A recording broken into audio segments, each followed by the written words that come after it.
नमस्कार।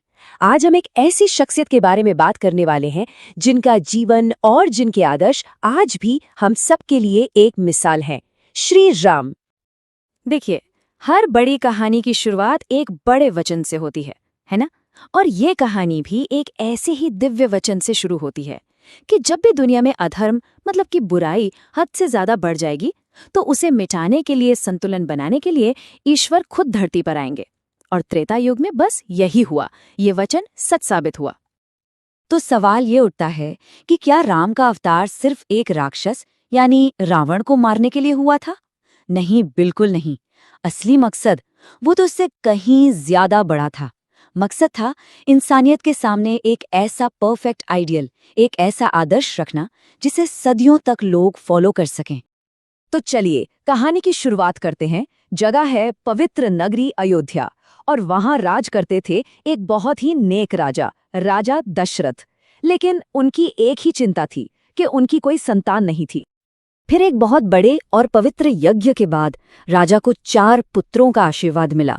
और ये कोई आम बच्चे नहीं थे, ये चारों एक डिवाइन प्लान, एक बड़ी दिव्य योजना का हिस्सा थे। और इनमें जो सबसे बड़े थे, राम, वही इस पूरी कहानी के नायक हैं। राम बचपन से ही कमाल के थे। मतलब एक तरफ उनमें जबरदस्त शक्ति थी, वो तीरंदाजी और शास्त्रों के ज्ञाता थे, तो दूसरी तरफ उतने ही विनम्र और दयालु भी। उन्होंने छोटी उम्र में ही ताड़का और सुबाहु जैसे राक्षसों को हराकर ऋषि मुनियों की रक्षा की। आप कह सकते हैं कि धर्म क्या होता है, ये उनके स्वभाव में ही था। और ये बात सिर्फ हम नहीं कह रहे हैं, उनके गुरु विश्वामित्र वो भी ये समझ गए थे कि राम कोई मामूली राजकुमार नहीं है। उन्होंने कहा था, राम, तुम सिर्फ एक इंसान नहीं हो, तुम तो धर्म की पताका हो, तुम सत्य की नींव हो। मतलब वो राम को चलते फिरते धर्म के रूप में देखते थे। अब कहानी आगे बढ़ती है और हम पहुंचते हैं जनकपुरी। वहां राजकुमारी सीता के विवाह के लिए एक स्वयंवर रखा गया था। और शर्त थी बड़ी मुश्किल। जो कोई भी भगवान शिव के दिव्य धनुष पिनाक को उठा लेगा, वही सीता से विवाह करेगा।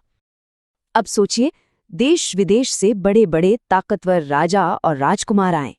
सब ने अपनी पूरी ताकत लगा दी, लेकिन कोई भी उस धनुष को अपनी जगह से हिला तक नहीं पाया, टस से मस नहीं कर सका।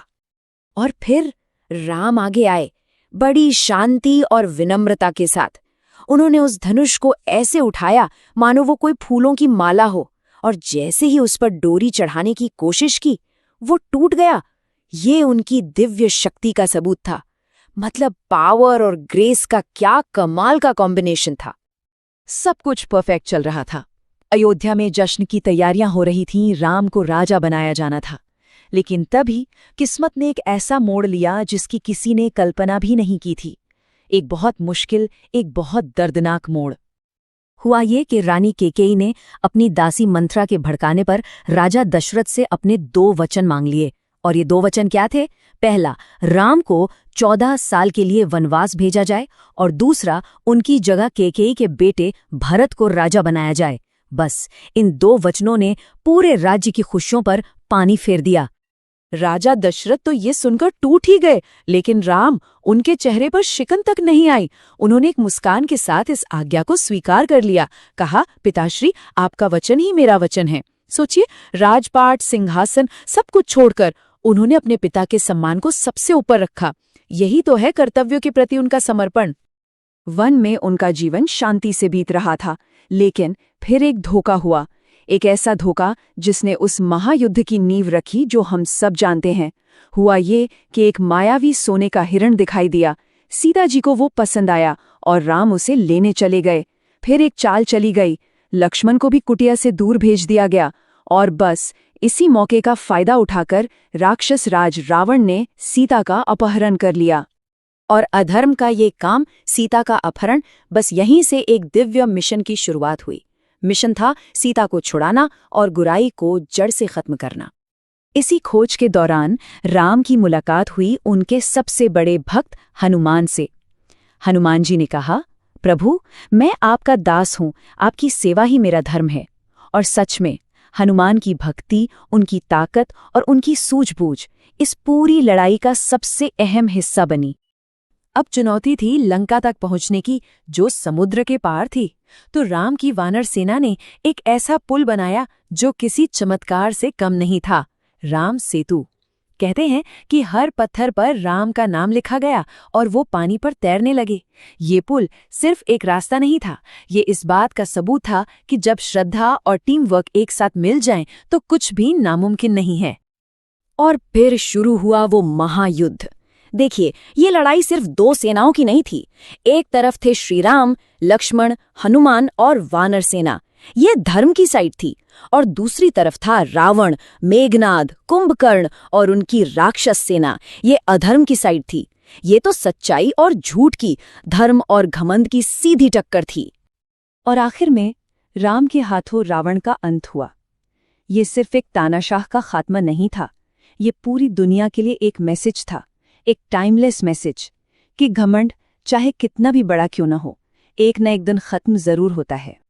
तो पूरे 14 साल बाद राम वापस अयोध्या लौटे, लेकिन अब वो सिर्फ एक राजकुमार नहीं थे, वो एक विजेता थे। एक ऐसे राजा जो एक आदर्श समाज, एक आइडियल सोसाइटी बनाने के लिए तैयार थे।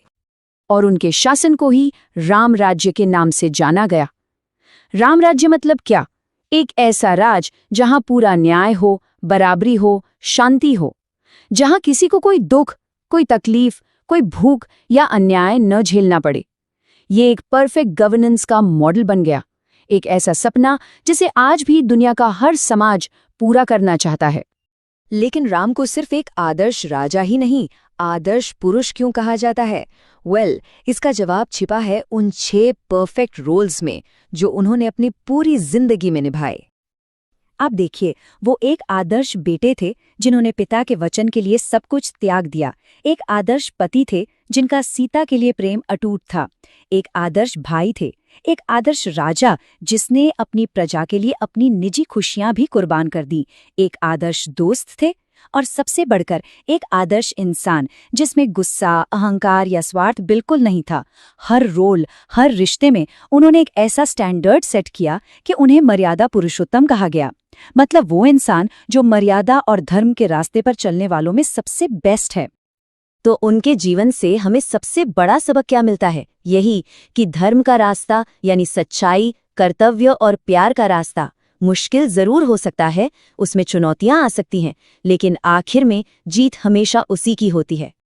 और इसीलिए राम की कहानी सिर्फ एक पुरानी कथा नहीं है, ये तो एक गाइड बुक है, एक रास्ता है कि एक बामकसद और ईमानदारी की जिंदगी कैसे जी जाए। तो राम सिर्फ एक भगवान नहीं, बल्कि एक रास्ता है। और ये कहानी हमें एक सवाल के साथ छोड़ जाती है कि उनके इस संदेश का आज हमारी जिंदगी में क्या मतलब है।